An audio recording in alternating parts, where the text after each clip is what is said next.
রাঘব রাজ্যে বাস করত সাধু পশুনাথ। সে ছিল প্রচণ্ড বদরাগী আর কুঁড়ে, তবে দয়ালুও ছিল। রাজার আনুকূল্যেই তার দিন চলত। অবশ্য তার পর্যাপ্ত খাবারের বেশিরভাগটাই সে বিলিয়ে দিত গরিব মানুষদের মধ্যে। কিন্তু সেবার তা হল না। একদিন সকালবেলায় পশুনাথ তার কুঁড়ে ঘরে বসে আছে। হঠাৎ থালায় এসে পড়ে এক টুকরো গুড় আর মুড়ি। পশুনাথ তখন উপরের দিকে মুখ তুলে বলে, একি খই কই আর দুধ? খই মুখে ফুটিয়ে নাও, আর দুধ ছাগল বা গরু ধরে দুইয়ে নাও। মানে রাজার সেপাই দুধ দিয়ে যায়নি? দুধ, দই, ঘি, চানা কিছুই দিয়ে যায়নি। এতদিন যা ছিল তাই দিয়ে চালিয়েছি, আর নেই। রাতে বাজরার রুটি খেতে হবে, ওই গুড় দিয়েই। সে কি, আগে তো রাজামশাই যা পাঠাতেন তাতে তো আমাদের কুলিয়েও বেশি থাকতো, গরিবদের বিলিয়ে দিতে হতো। এখন আমাদেরই পাঠায় না। আমি আজই রাজার কাছে যাব, এক্ষুনি। এই বলে পশুনাথ তার খাবার ফেলে উঠে চলে যেতে যায়। তার বউ চিৎকার করে বলে, আরে খেয়ে যাও। এবং পশুপতিও চিৎকার করে বলে, ওসব ছাইপাস তুমি গেলো, আমি চললাম রাজার দরবারে। এই বলে চলে যায়। উফ, খালি জেদ আর রাগ। ঈশ্বর, মঙ্গল করো, মঙ্গল করো। এই বলে বউ মাথায় হাত ঠেকিয়ে প্রণাম করে। সকালবেলায় রাজপ্রাসাদে রাজা ও মন্ত্রীর মধ্যে নিয়মিত কথোপকথন হচ্ছে। মহারাজ, রাজ্যে খরা, খাদ্যে টান পড়েছে। প্রজাদের কি অবস্থা? দান কিছু পাঠানো হয়েছে, তবে বৃষ্টি না হলে সেই দান কম হয়ে যাবে মহারাজ। হঠাৎ সাধু পশুনাথ সেখানে ঢোকে। কি সংবাদ মহারাজ? পেন নাম সাধু বাবা। বিরক্ত হয়ে পশুনাথ বলে, বর্তমানে আপনি আমার জন্য বরাদ্দ চাল, গুড়, ক্ষীর, মন্ডা মিঠাই কিছুই পাঠাচ্ছেন না কেন? সন্ন্যাসী পশুনাথ আমায় ক্ষমা করবেন। রাজ্যে খরা, প্রজারা খেতে পাচ্ছে না। এই মুহূর্তে আপনার জন্য শুধু কিছু চাল পাঠিয়ে দিতে পারবো, এছাড়া আমার পক্ষে কিছু করা সম্ভব নয়। রেগে গিয়ে পশুনাথ বলে, ও, আমি অভিশাপ দিই না, সাধু হয়েও সেটা আমি করি না। অন্য কোনো সাধু হলে যাকে চলি। এরপর পশুনাথ রাগে গজগজ করতে করতে সেখান থেকে বেরিয়ে যায়। একদিন সকালে সাধুর বাড়িতে বেশ কিছু বামন দাঁড়িয়ে আছে, আর তার সামনে দাঁড়িয়ে আছে তার বউ। বামন চিৎকার করে বলে, আমরাও দেখবো। ধ্যান পূজা অর্চনা করে না, দেবতার আরাধনা করে না, শুধুই রাজার অন্ন ধ্বংস করে। এসব আমায় বলে কি হবে? উনি আসলে ওনাকেই বলবেন। আপনারা দালানে উঠে বসুন। না, কেন? আপনার দালান আমাদের উত্তরণের জন্য বড়ই উঁচু। বামনদের দেখে পশুপতি বলে, কি ব্যাপার, তোমরা এখানে কেন? কি উদ্দেশ্যে? বামন বিরক্ত হয়ে বলে, আমাদের দাবি আপনাকে দেবতার পূজা অর্চনা করতে হবে, ধ্যান সাধনা করতে হবে। তা করি তো। করি তো। হ্যাঁ করি, তবে সেটা তোমাদের ওই দেবতার নয়, মানব দেবতার। ওসব বাজে কথা রাখুন। আপনি পূজা অর্চনা না করলে আপনাকে এখান থেকে তাড়িয়ে দেওয়া হবে। চিৎকার করে পশুপতি বলে, তার দরকার হবে না, আমি এমনি তোমাদের রাজ্যে আর থাকবো না, পাহাড়ে চললাম। তবে এই মুহূর্তে আপনাদের আমি বাড়ি থেকে তাড়িয়ে দিচ্ছি, যান। এই শুনে বামনরা ভয় পেয়ে দৌড়ে পালায়। চল চল, তাড়াতাড়ি চল না, চল। একদিন সকালবেলায় পাহাড়ি রাস্তায় পশুপতি ও তার বউ হাঁটছিল। তখন তার বউ বলে, হ্যাঁ গো, আর কত দূর যাবে? এই মানব সমাজ থেকে দূরে পাহাড়ের কোলে, হিমালয়ের পদতলে, সেখানেই হবে আমাদের নতুন আশ্রম। এই বলে ওরা দুজনে আবার হাঁটতে থাকে। এরপর পশুপতি হাঁটতে হাঁটতে পৌঁছে যায় হিমালয়ের কোলে। সেখানে পাহাড়ি গাছের ছায়ায় বেড়া দিয়ে ঘর বানিয়ে বসতি শুরু করে। ও সেখানেই আপাতত ফল, ফুল, মধু ও চমড়ি গাইয়ের দুধ খেয়ে জীবনটা কাটাতে থাকে। এদিকে ইন্দ্রলোকে হৈ হৈ কাণ্ড। ইন্দ্রলোকে সকালবেলায় ইন্দ্র বসে অপ্সরাদের নাচ দেখছিল।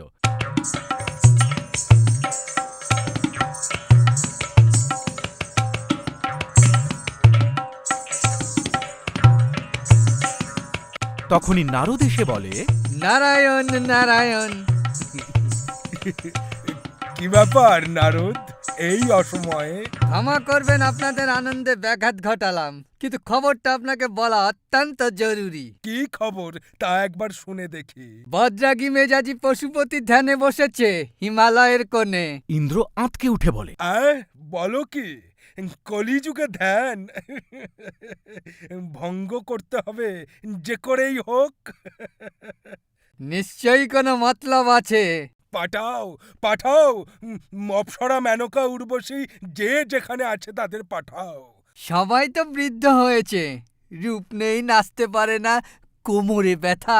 মেকআপ করে পাঠাও, নাচ বলতে একটু হাত পা ঘোরালেই তো হবে। বেশ, তাহলে উলমলিকে পাঠাই। বয়স হলেও ছলাকলা এখনো ভোলেনি। তাই যাও, আর সঙ্গে নিয়ে যাও ফলমূল, কালো গরুর দুধ, ঘি, ভোলা ময়রার দই মিষ্টি, বাসমতি চাল, সোনামুগের ডাল, আর যা যা ভালো ভালো জিনিসপত্র সব নিয়ে যাও সঙ্গে। যথাজ্ঞা, প্রণাম। এই বলে নারদ চলে যায়। আর এদিকে সকালবেলায় অপ্সরাদের উদ্যানে অপ্সরারা কেউ জলকেলি করছে, কেউ ফুল ছিঁড়ছে, কেউ বা গুনগুন করে গান গাইছে আর ঘুরে বেড়াচ্ছে, আবার কেউ বা মিলিতভাবে গল্প করছে, আর প্রচুর হাসির রোল উঠছে। ঠিক এই সময় নারদ প্রবেশ করে আর বলে, নারায়ণ নারায়ণ। এই শুনে অপ্সরারা চমকে ওঠে। কি ব্যাপার নারদ, হঠাৎ তুমি অপ্সরাদের উদ্যান কাননে কি মনে করে? উলমলিকে মরতে যেতে হবে, পশুপতি মুনির ধ্যান ভাঙাতে। উলম্বলি সামনে এসে বলে, সে কি এই বয়সে? বয়স মেকআপ করে কমিয়ে দেবে স্বর্গের মেকআপ ম্যান। তুমি শুধু নাচটা একটু অভ্যেস করে নাও সুন্দরী। নাচ? না না, এই বয়সে আর পারবো না। ইন্দ্রের আদেশ, তবে নাচ বলতে একটু হাত পা নাড়াতে হবে। চলি। নারায়ণ নারায়ণ। এই বলে নারদ চলে যায়।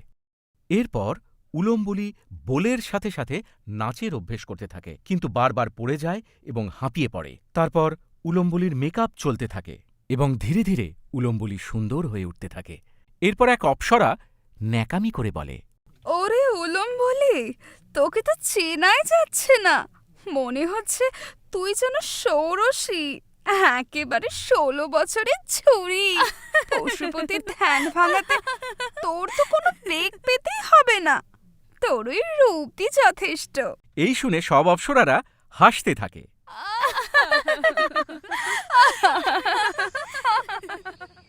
একদিন সকালে পশুপতি নদীর ধারে ছিপে করে মাছ ধরছিল।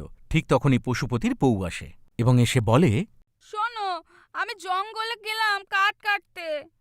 আচ্ছা। এই শুনে পশুপতির বউ চলে যায়। এরপর পরিবেশের পরিবর্তন হয়। হঠাৎ আকাশ নীলাভ হয়ে ওঠে, চারিদিকে ময়ূর ঘুরতে থাকে, কোকিল ডাকতে থাকে, আর ফুল ঝরে পড়তে থাকে। পশুপতি পিছনে হঠাৎ ঘুঙুরের আওয়াজ শুনতে পায়। এই শুনে পশুপতি পিছনে তাকায় এবং বলে, কে রে হতচ্ছাড়া, মাছ ধরার ধ্যান ভঙ্গ করে দিলি? পশুপতি দেখে যে উলম্বলি নাচছে আর তার পাশে নানান রকমের খাদ্যবস্তু। বাহ বাহ, খুব সুন্দর। তা কে তুমি নারী? উলম্বলি ন্যাকামো করে বলে। আমি উলুম বলি, স্বর্গের অপ্সরা। কি চাই? উলম্বলি ন্যাকামো করে বলে, আপনার ধ্যান ভাঙাতে। প্রভু, আপনার ধ্যান ভেঙেছে। ধ্যান? আমি মাছ ধরছিলুম। উলম্বলি অবাক হয়ে বলে, মাছ? আপনি মস্করাও জানেন প্রভু। বুঝেছি, ধ্যান দিয়ে মাছকে আকৃষ্ট করা। না না, খাদ্যের অভাব পূর্ণ করা। উলম্বলি খাবারগুলো দেখিয়ে বলে, না না প্রভু, আপনার আজ থেকে আর খাদ্যের অভাব হবে না, সব যোগাবেন ইন্দ্র। আমি তো তার কাছ থেকে আপনার জন্য কত খাদ্য এনেছি দেখুন, এই যে দুধ, চাল, মঞ্জা। উলম্বলির কথা শেষ হয় না। বাহ বাহ, এ তো অতি উত্তম, অতি উত্তম। প্রভু, তাহলে আপনি আর ধ্যানে বসবেন না তো? প্রশ্নই ওঠে না। এভাবে খাবার সাপ্লাই যদি স্বর্গ থেকে চলতে থাকে। নিশ্চয়ই, তাহলে এই চুক্তিপত্রে সই করে দিন। উলম্বলি পশুপতির দিকে একটু ঝুঁকে কাগজটা দেয়। হঠাৎ পশুপতির বউ ঠিক এই সময় পিছনে এসে দাঁড়ায়। সে খুব রেগে গিয়ে বলে, হতচ্ছাড়ি উনামুখ বাদরি, রূপের মোয় আমার স্বামীকে ভোলাতে চাইছিস? দেখাচ্ছি মজা। এই বলে সে জঙ্গল থেকে কেটে আনা কাঠ দিয়ে উলম্বলিকে পেটাতে থাকে।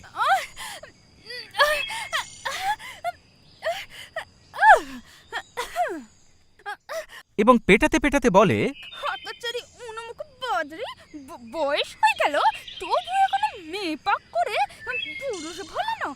ওরে বাবা রে, লাগছে, আমারে ছেড়ে দাও। আবার মারতে মারতে বলে, খবরদার, যদি এ তল্লাটা আর দেখি।